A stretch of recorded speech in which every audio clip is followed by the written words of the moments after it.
This is the Building Automation Monthly Podcast with Phil Zito, episode 135. Hey folks, welcome to episode 135 of the Building Automation Monthly Podcast.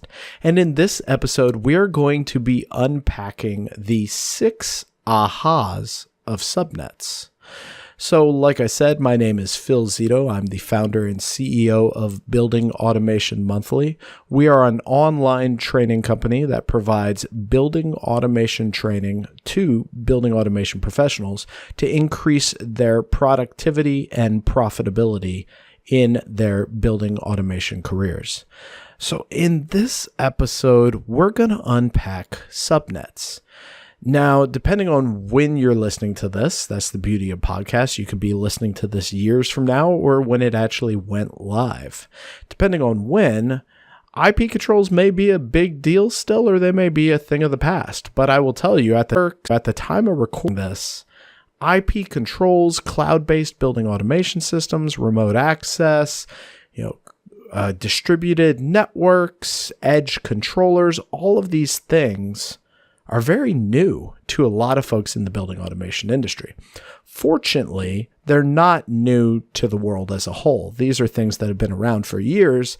It's just quite honestly, we in the BAS industry, we tend to lag the technology sector by sometimes a couple decades, to be honest. And as we've went through and created training on IT, including our turnkey IT course that helps building automation professionals know everything they need to know about IT, so they're never standing there with their hands in their pockets being embarrassed as they're talking to the IT person, we've kind of been able to see some of the areas that students struggle with, some of the areas that BAS professionals as a whole struggle with. And one of the areas that they seem to struggle with, and maybe you struggle with this, are subnets. What is a subnet and why does it matter? And why do so many BAS professionals seem to struggle with the concept of a subnet? Now, as I was thinking about this, as I was whiteboarding this episode's notes out, it just kind of came to me like a light bulb moment. And I realized throughout my career, going and getting master's degrees in ITs, getting Cisco network certified, going and helping build networks for hospitals, I started to realize there were 6 ahas that once they clicked in my mind, they made subnets make sense. And maybe they'll do the same thing for you. I think they will. And so let's dive in. So aha number 1 is subnets are a part of a bigger network. Well, depending on when you're listening to this episode, in our Facebook community group, there was a guy who was having a little bit of a trouble. He had a network automation engine, which is a Johnson Controls supervisory device, and he had a Jace, and they were struggling to communicate with one another. And after he started to dig into the issue, he started to realize that they were on separate VLANs. VLAN being a virtual LAN. There's kind of 2 concepts in IT networking. Actually, there's a lot of concepts, but 2 of them are VLANs, which are virtual LANs, and physical LANs, which are physical LANs. A LAN being a local area network. Now, the thing about subnets are they are a part of a much bigger network. So it's completely likely, and I would say it's almost inevitable, that as you continue your BAS career, you're going to run into multiple subnets. And understanding that these multiple subnets are part of a bigger network is going to be really valuable for you, because that connection allows you to get different subnets to communicate. You see, if subnets weren't part of a bigger network, if they were completely isolated, there would be no way for them to communicate. But because they're part of a larger network, because subnets are, as you'll hear later in this podcast, just pieces of a greater pie, you can use certain strategies like routing and port forwarding and things like that to ensure that communication happens, even if your devices are stretched across separate subnets. Now, at this point, you may be still thinking, Phil, what is a subnet?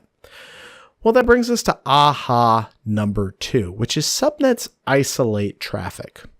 As I started to tell you about that Facebook story, another thing on that story that gentleman encountered was that as he had multiple subnets, he had multiple routing and broadcast domains.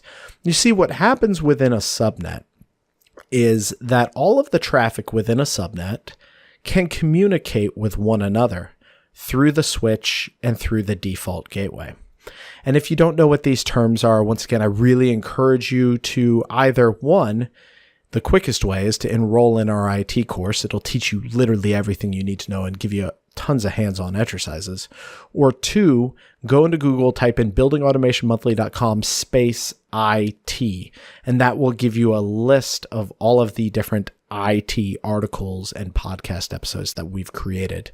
It definitely is a slower process than having it all organized in a course, but it works nonetheless. Now, with that being said, as I mentioned, subnets isolate both routing and broadcast.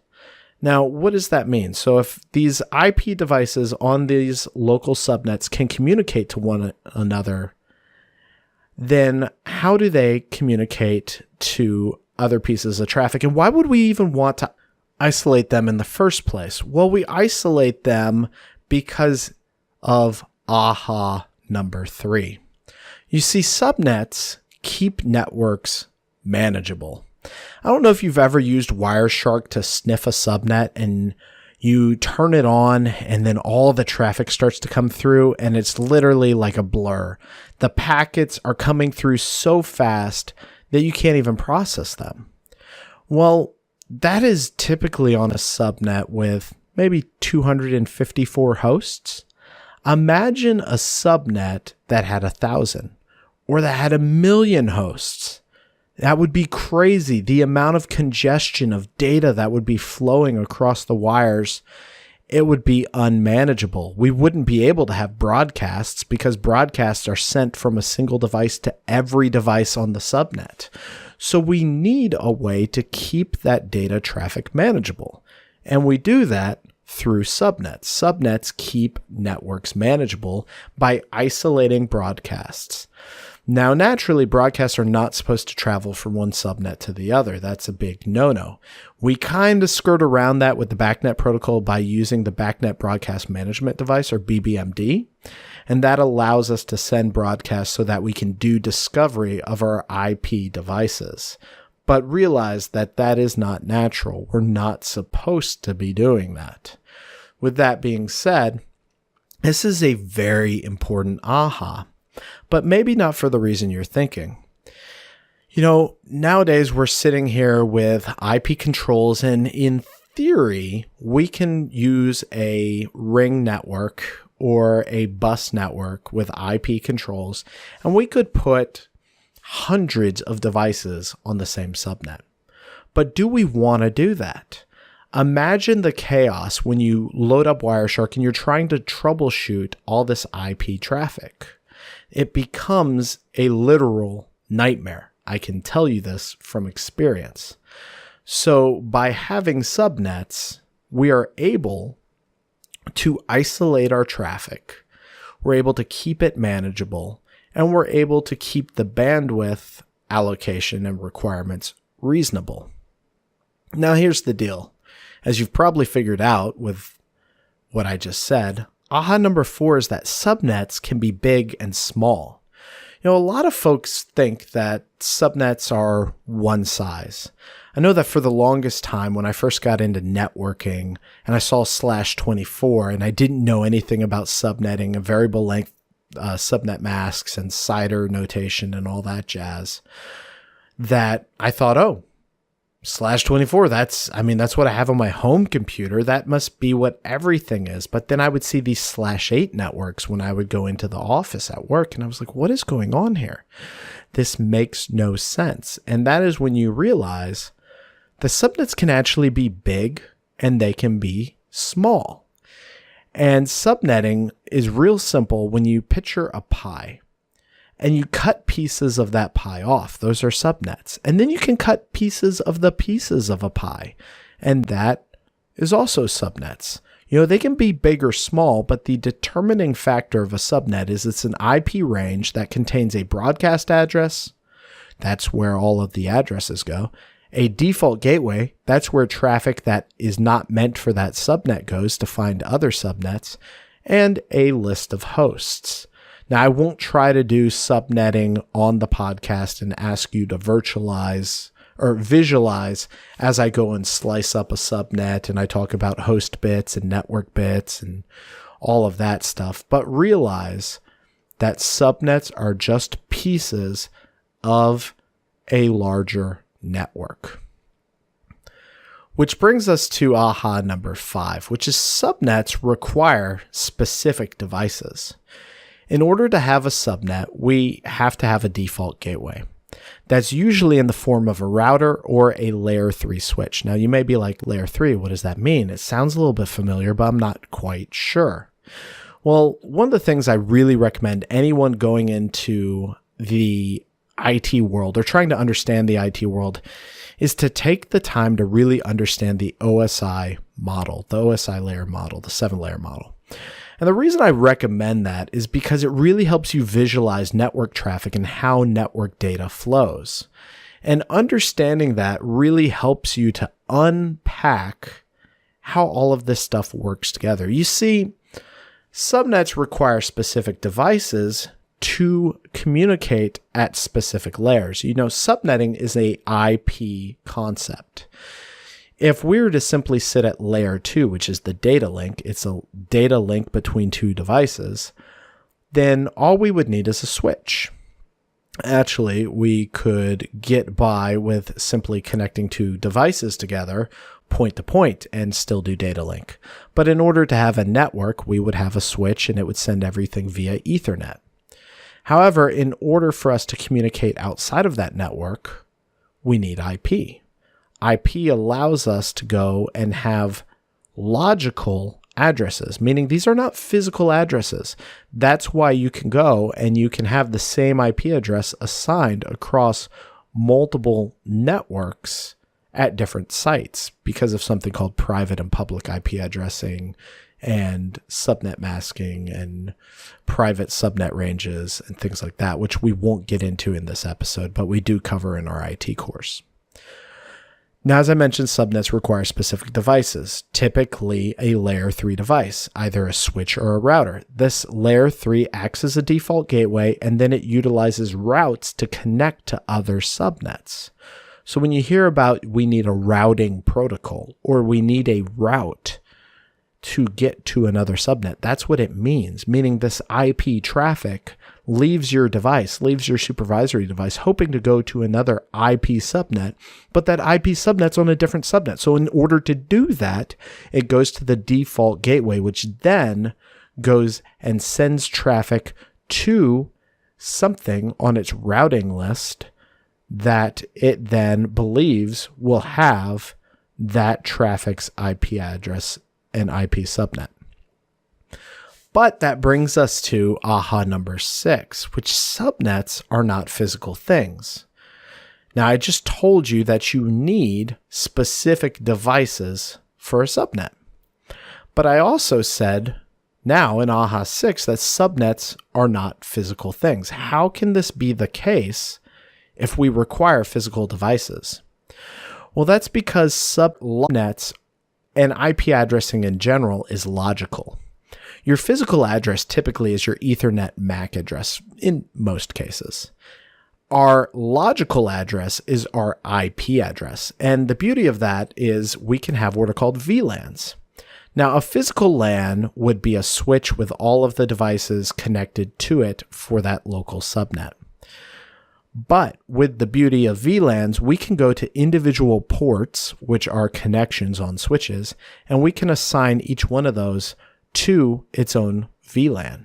VLAN being a dedicated subnet.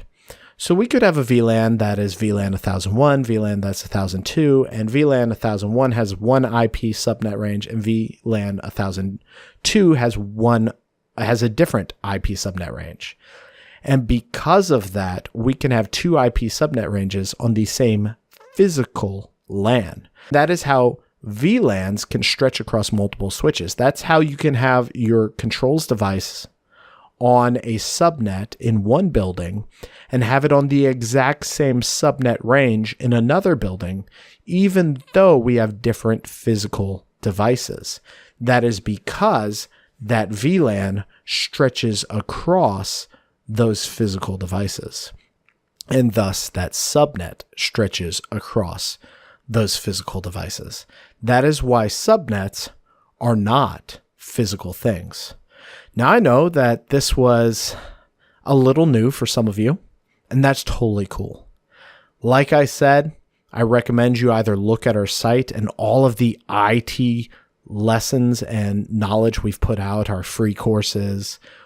I'd really encourage you, if IT is something you're doing every single day, you need to check out our IT course.